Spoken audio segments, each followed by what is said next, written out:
Hello dear students, welcome to smart knowledge. प्यारे बच्चों, mid term exam class 11 subject रहेगा हिंदी और सेम इसी पैटर्न पे आपको आपका क्वेश्चन पेपर मिलने वाला है। तो वीडियो को एंड तक ज़रूर देखिए, इसमें काफ़ी इंपॉर्टेंट जो क्वेश्चंस हैं वो कवर किए गए हैं। ठीक है, तो सबसे पहले आप सामान्य निर्देश जो है वो पढ़ सकते हो कि आपका जो पेपर पैटर्न है वो किस तरह का रहने वाला है, कैसे आपके क्वेश्चन आने वाले हैं। तो 2 खंड होंगे, उसमें प्रश्नों की संख्या कितनी होगी? 14 रहेगी। ठीक है, तो देखिए सबसे पहले आपको खंड अ में 40 जो है वस्तु पर प्रश्न पूछे गए हैं और खंड ब में वर्णनात्मक प्रश्न पूछे गए हैं और सभी प्रश्न आपके लिए अनिवार्य हैं। तो खंड अ जो दिया गया है उसमें आपको गद्यांश दिया गया है, इसको आपको ध्यान से पढ़कर प्रश्नों के सर्वाधिक उपयुक्त वाले उत्तर विकल्प चुनकर लिखने हैं। वर्तमान काल में कोई भी देश वैश्विक प्रभाव से अछूता नहीं रह सकता। भारत ने भी अनेक वैश्विक प्रभाव ग्रहण किए हैं, इनमें से कुछ शुभ हैं तो कुछ जो है क्या है, अशुभ हैं। भारतीय संस्कृति पर पश्चिमी संस्कृति का एक कुप्रभाव है उपभोक्तावाद। तो ये आप अच्छे से पढ़ लेंगे बेटा, इसके क्वेश्चन आंसर हम करते हैं आपको। तो यहाँ से आप इसको अच्छे से रीड करेंगे, रीड करने के बाद ही क्वेश्चन आंसर होंगे। या आप क्या कर सकते हो कि आप पहले क्वेश्चंस देख लीजिए ताकि पढ़ते टाइम क्वेश्चन के आंसर आपको स्ट्राइक कर सकें। तो भारत पर वैश्विक प्रभाव कैसा है? तो कुछ शुभ है और कुछ अशुभ है, हमने बिल्कुल स्टार्टिंग में ही पढ़ा है, तो क और ख दोनों हो जाएंगे। उपभोक्तावाद ने कैसी जीवन शैली विकसित की है? तो खाओ पियो मौज करो। भारतीय संस्कृति में किसको महत्व दिया गया है? भोग और त्याग में संतुलन बनाने को। उसमें देखिए नंबर 4 है, भारत में किसको अधिक सम्मान दिया जा रहा है? तो धन का त्याग करने वाले को अधिक सम्मान दिया जा रहा है।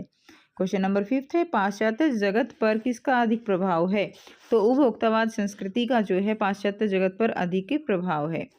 नेक्स्ट देखिए क्वेश्चन नंबर 6 है, उपभोक्तावादी संस्कृति में कौन सी भावना दबती जा रही है?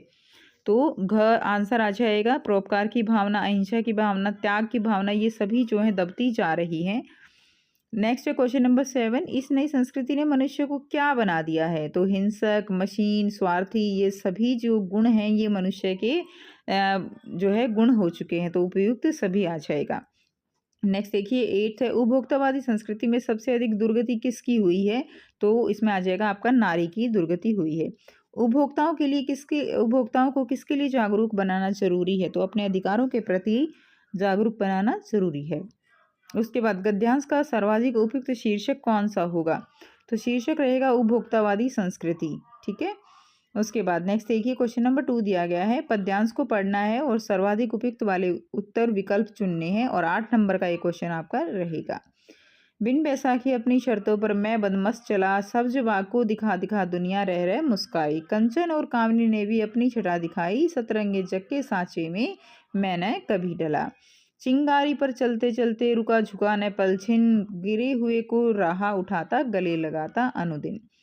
हलाहल पीते पीते ही मैं जीवन भर चला, कितने बड़े चढ़े द्रुत चलकर शैल शिखर श्रृंगों पर, कितने अपने लाश लिए फिरते अपने कंधों पर, सबकी अपनी अलग नियति है जीने की कला, आंधी से जूझा करना बाहर बस आता है मुझको, पीड़ाओं के संग संग जीना भाता है बस मुझको, मैं तटस्थ जो भी जग समझे कह ले बुरा भला।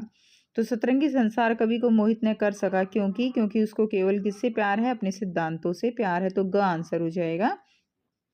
कवि को जीवन में क्या रास नहीं आया? तो कवि को जीवन के जो सुखमय क्षणों को भोगना, वो उसको रास नहीं आया। नेक्स्ट देखिए 3 है, कवि का विश्वास है कि हर एक का भाग्य अलग अलग होता है, इसलिए संसार में कोई जीवन में सुख भोगता है तो कोई दुख भोगता है। ग इसका सही आंसर हो जाएगा। क्वेश्चन नंबर 4 है, कवि के अपने जीवन की विशेषता है। ख हो जाएगा, दुखियों के दुख दूर कर निराश्रितों का आश्रय देने वाला जीवन। कौन सा शब्द कंचन का पर्यायवाची नहीं है? तो कनक, हेम, स्वर्ण ये सब पर्यायवाची हैं, तो रजत जो है वो पर्यायवाची नहीं है। सब्जबाग कैसा शब्द है? सब्जबाग एक विदेशी शब्द है। कवि क्या पीते पीते जीवन भर चलता रहा? हलाहल। शैल शिखर श्रृंगों में कौन सा अलंकार है? तो इसमें श की आवृत्ति बार बार हो रही है, तो ये अनुप्रास अलंकार हो जाएगा। अगला क्वेश्चन है, अभिव्यक्ति और माध्यम पुस्तक पर आधारित 5 नंबर का क्वेश्चन रहेगा। निम्नलिखित प्रश्नों को ध्यानपूर्वक पढ़कर सर्वाधिक उपयुक्त वाले विकल्प वाले उत्तर चुनकर लिखिए। फर्स्ट है, जनसंचार माध्यमों का संबंध किससे है? तो का आ जाएगा सार्वजनिक हितों से। सेकेंड है, गांव की पंचायत बैठक किस प्रकार का संचारण का उदाहरण है? तो अंतर्व्यक्तिक संचार। नेक्स्ट है एनी फ्रैंक की डायरी मूलतः किस भाषा में लिखी गई थी? तो डच भाषा में एनी फ्रैंक की डायरी लिखी गई थी। शब्द, ध्वनि और दृश्य कहाँ तीनों इकट्ठे होते हैं? तो टीवी में। आज़ादी से पहले पत्रकारिता का क्या लक्ष्य था? स्वाधीनता, कि देश जो है वो क्या हो जाए? आज़ाद हो जाए। ठीक है। नेक्स्ट क्वेश्चन नंबर 4 है पाठ्य पुस्तक अंतरा भागिक पुस्तक पर आधारित है। 5 नंबर का क्वेश्चन रहेगा। काव्यांश दिया गया है, पढ़ना है अच्छे से, फिर क्वेश्चन के आंसर करने हैं। ठीक है। तो मुरली तऊ गोपाल लही भावती, सुनी रे सखी जदपी, नंद लाला लही नाना भांति नचावती। राखती एक पाई ठाडो करी, अति अधिकार जनावती, कोमल तन आज्ञा करवावती, कटी टेढ़ो हवा आवती, अति आधीन सुजान कनौड़े, गिरिधर नार नवावती। सूरदास किस भाषा के कवि हैं? तो वो ब्रज भाषा के कवि हैं सूरदास। गोपियाँ किससे ईर्ष्या करती हैं? कृष्ण की बांसुरी से ईर्ष्या करती हैं। सुजान कनोड़े कौन है? तो ये कृष्ण जी के बारे में कहा गया है। नार नवावती में कौन सा अलंकार है? तो इसमें भी न की आवृत्ति हो रही है, तो इसमें अनुप्रास अलंकार हो जाएगा। गिरधर का अर्थ क्या है? गिरधर जो है किसको कहा जाता है? जो पत्थर को पर्वत को उठाने वाला है उसको गिरधर कहते हैं। नेक्स्ट देखिए क्वेश्चन नंबर 5 है। गद्यांश को ध्यानपूर्वक पढ़ना है और प्रश्नों के उत्तर देने हैं। तो सारा घर मक्खियों से क्या कर रहा था? बना रहा था। आंगन के अलगनी पर एक गंदी साड़ी टंगी थी जिसके कई पैबंद लगे हुए थे। ठीक है। पैबंद जो पैचेस होते हैं दोनों बढ़ गए। लड़के को कहीं पता नहीं था। बाहर की कोठरी में मुंशी जी औंधे मुंह निश्चिंता के साथ सो रहे थे, जैसे 1.5 महीने पूर्व मकान किराया नियंत्रण विभाग की क्लर्की से उनकी छटनी न हुई हो और शाम को उनको काम की तलाश में कहीं जाना ना हो। ठीक है। तो उपयुक्त गद्यांश किस पाठ से लिया गया है? दोपहर का भोजन। घर की स्थिति कैसी है? घर की स्थिति दयनीय है। थर्ड है निम्नलिखित कथन कारण को पढ़कर सही विकल्प बताना है। तो इसमें ख हो जाएगा। कारण दोनों ही, कथन और कारण दोनों ही क्या है? गलत है। नौकरी से छटनी होना आत्मसम्मान की बात है, गलत है। विदेश में व्यापार करने से छटनी होती है, तो दोनों ही गलत है। आंसर ख हो जाएगा। पैबंद किस पर लगे हुए थे? तो पैबंद किस पर लगे थे? पैबंद लगे थे साड़ी पर। मुंशी जी किस विभाग में काम करते थे? तो मकान किराया नियंत्रण विभाग में काम करते थे। क्वेश्चन नंबर 6 है। इसमें आपको सर्वाधिक उपयुक्त उत्तर वाले विकल्प चुनने हैं, तो इनको सुमेलित करना है। तो इसमें देखिए फर्स्ट का आपका क्या हो जाएगा? आर्ट यानी कला का रूप। मकबूल के पिता वो क्या है? यथार्थवादी। और उसके बाद है मराठा योद्धा, तो आ जाएगा तलवार ढाल। और बेंद्रे की पेंटिंग मॉडर्न आर्ट। ठीक है। तो क जो है इसका सही आंसर रहेगा। उसके बाद नेक्स्ट देखिए बेंद्रे द्वारा कैनवस पर बनाई गई पेंटिंग का क्या नाम था? तो बैग बॉन्ड जो है उनकी पेंटिंग का नाम था। मकबूल के लिए विंस्टर न्यूटन ऑयल ट्यूब और कैनवस किसने मंगवाए?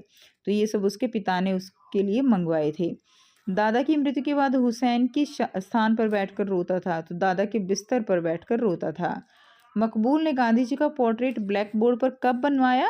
तो 2 अक्टूबर को उन्होंने उनका पोर्ट्रेट बनवाया था। किस फिल्म का पोस्टर देखकर मकबूल को ऑयल पेंटिंग बनाने का विचार आया? तो सिंहगढ़ की जो पोस्टर था फिल्म का, उसको देखकर उसको ऑयल पेंटिंग बनाने का विचार आया। मकबूल के कितने मित्र थे? मकबूल के 5 मित्र थे। उसके बाद अब हम खंड ब करेंगे जिसमें आपसे वर्णनात्मक प्रश्न पूछे जाएंगे। सबसे पहले आपको 5 नंबर का एक विषय पर जो है दृश्य लेखन करना है। चांदनी रात का दृश्य लिखना है या रेलवे स्टेशन का दृश्य। तो ये तो आप जो है खुद से बहुत अच्छे से कर ही लोगे, है ना। उसके बाद नेक्स्ट देखिए 5 नंबर में आपको आवेदन पत्र लिखना है। हिंदुस्तान समाचार पत्र में पत्रकार पद के लिए मुख्य संपादक को अथवा बसों के रखरखाव पर होने वाले मासिक व्यय में जो है हुई अनियमितता की शिकायत करते हुए परिवहन मंत्रालय को पत्र लिखना है।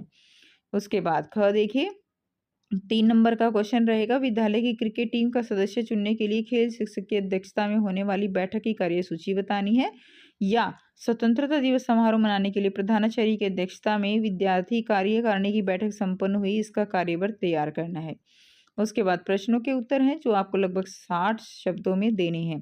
पहला प्रश्न है दूरदर्शन के कौन से उद्देश्य हैं, और दूसरा करेंगे जनसंचार में फीडबैक क्या होता है। सामाजिक परिवर्तन, राष्ट्रीय एकता, वैज्ञानिक चेतना का विकास करना, परिवार कल्याण को प्रोत्साहन देना, कृषि विकास करना, पर्यावरण संरक्षण के लिए अवेयर करना, सामाजिक विकास, खेल संस्कृति का विकास, सांस्कृतिक धरोहर को प्रोत्साहन। तो ये जो है क्या है? ये दूरदर्शन के जो लक्ष्य है वो है कि किस लिए वो लाभकारी है।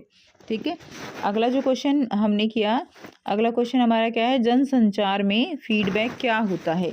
तो जनसंचार में फीडबैक क्या है कि प्राप्तकर्ता को जब संदेश मिलता है तो वह उसके मुताबिक अपनी प्रतिक्रिया व्यक्त की है। प्रतिक्रिया सकारात्मक या नकारात्मक हो सकती है। तो संचार प्रक्रिया में प्राप्तकर्ता की इस प्रक्रिया को क्या कहते हैं, फीडबैक कहा जाता है। तो बच्चों आप इसके अलावा भी जो अप्रोप्रिएट आंसर हो वो लिख सकते हो। ये जस्ट केवल हिंट है कि कुछ इस तरह के बुलेट पॉइंट्स आप इसमें इंक्लूड कर लोगे।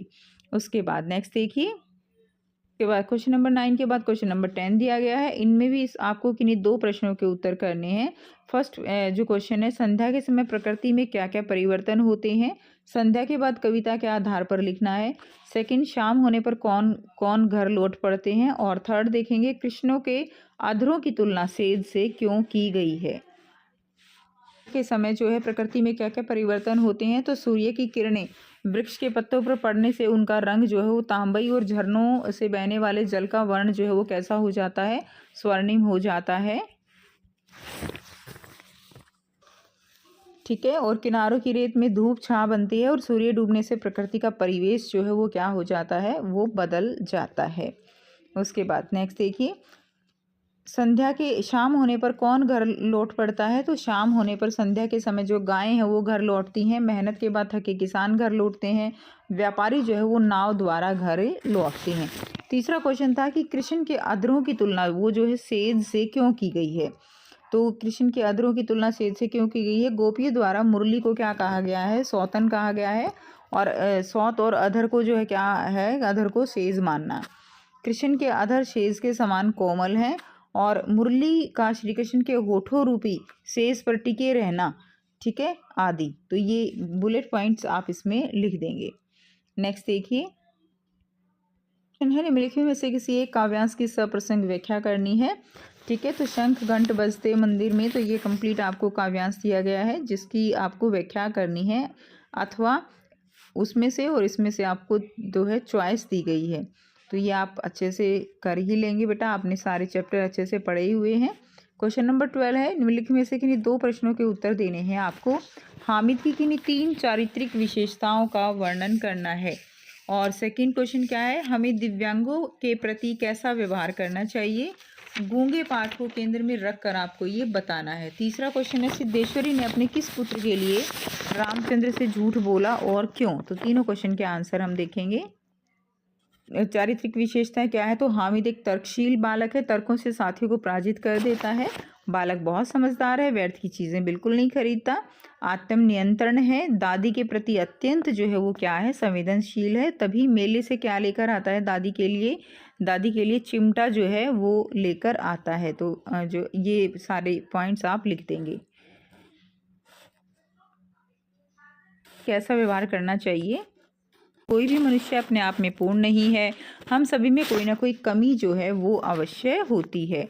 ठीक है, आप हाँ, इसलिए हमें क्या करना चाहिए, विकलांगों के साथ समानता का व्यवहार करना चाहिए, और विकलांगों के प्रति हो रहे अन्याय व शोषण के खिलाफ संघर्ष करते रहना चाहिए। विषम परिस्थितियों में हमें उनकी क्या करनी चाहिए, सहायता करनी चाहिए, और उनके प्रति दया नहीं प्रेम व सौहार्दपूर्ण व्यवहार जो है वो हमें उनके साथ करना चाहिए। मान व स्वाभिमान को बनाए रखना चाहिए। हम स्वयं जो है कई बातों में उनसे बहुत कुछ सीख सकते हैं, प्रेरणा ले सकते हैं। सिद्धेश्वरी ने अपने किस पुत्र के लिए रामचंद्र से झूठ बोला और क्यों, क्या बोला। तो सिद्धेश्वरी ने अपने पुत्र मोहन के बारे में रामचंद्र से झूठ बोलना पड़ा, क्योंकि मोहन वास्तव में पढ़ाई के स्थान पर आवारागर्दी कर रहा था, और वह उसके पढ़ाई के प्रति जो है असजीव था। और सिद्धेश्वरी ने सच्चाई को रामचंद्र से नहीं कह सकती थी, क्योंकि उसकी बातों से मोहन का कठिनाई में आने का खतरा था। इसकी बजाय वह झूठ बोलकर घर की शांति बनाए रखना चाहती थी। तो देखिए नेक्स्ट क्वेश्चन नंबर 13 है, गद्यांश दिया गया है किसी की जो है, इसकी आपकी क्या करनी है, सह प्रसंग जो है व्याख्या करनी है। तो आप इसको पढ़ लेंगे, उसके बाद या तो इसकी सह प्रसंग व्याख्या करनी है, या फिर अथवा में दिया गया है इस वाले की करनी है। ठीक है, उसके बाद क्वेश्चन नंबर 14 है, निम्नलिखित में से किसी एक प्रश्न का उत्तर लगभग 60 शब्दों में आपको देना है। तो मकबूल का अपने दादा से विशेष लगाव रहा, स्पष्ट करना है। दादा से विशेष लगाव था, जिसका प्रमाण इस घटना से मिलता है कि जब लेखक के दादाजी की मृत्यु हुई थी तो वह अपने कमरे में ही बंद रहने लगा और अपने दादाजी के बिस्तर पर उनकी भूरी अचकन ओढ़कर इस प्रकार सोता था जैसे कि वह अपने दादा से लिपट कर सोया हुआ हो। ठीक है, अगला क्वेश्चन क्या है, पाठ में बड़ौदा शहर की जिन विशेषताओं का उल्लेख किया गया है उन्हें आपको क्या करना है, स्पष्ट करना है। तो बड़ौदा शहर की विशेषताएं वो निम्नलिखित हैं। महाराजा सियाजीराव गायकवाड़ का साफ सुथरा शहर बड़ौदा। शहर में दाखिल होने पर ही साइंस की 5 धातुओं से बनी मूर्ति, शानदार घोड़े पर सवार दौलते बरतानिया के मेडल लटकाए, सीना ताने दूर से ही दिखाई देती है। छात्रावास मदरसा हुसामिया, सिंह बाई माता रोड, गैडी गेट। तो ये कुछ बुलेट पॉइंट्स है जो आप लिख सकते हो। तालाब किनारे सुलेमानी जमात का बोर्डिंग स्कूल है। गुजरात के मशहूर अरकेती हाल की ख्याति वाले जीएम हकीम अब्बास तैयबजी की देखरेख में जो नेशनल कांग्रेस और गांधी जी के अनुयायी रहे, इसलिए छात्रों के मुंडे सिरों पर गांधी टोपी और बदन पर खादी का कुर्ता पायजामा है। तो ये कुछ बुलेट पॉइंट्स हैं बेटा, आपको इनको अच्छे से क्या करना है, एक्सप्लेन करना है और तब आपको अपना आंसर लिखना है। तो आई होप आपको सारा कंप्लीट जो पेपर है वो क्लियर है। कोई भी डाउट हो तो आप पूछ सकते हो। पेपर ऐसा ही आपका आने वाला है इसी पैटर्न के साथ। तो मिलते हैं आपसे नेक्स्ट वीडियो में। Till then take care, bye bye.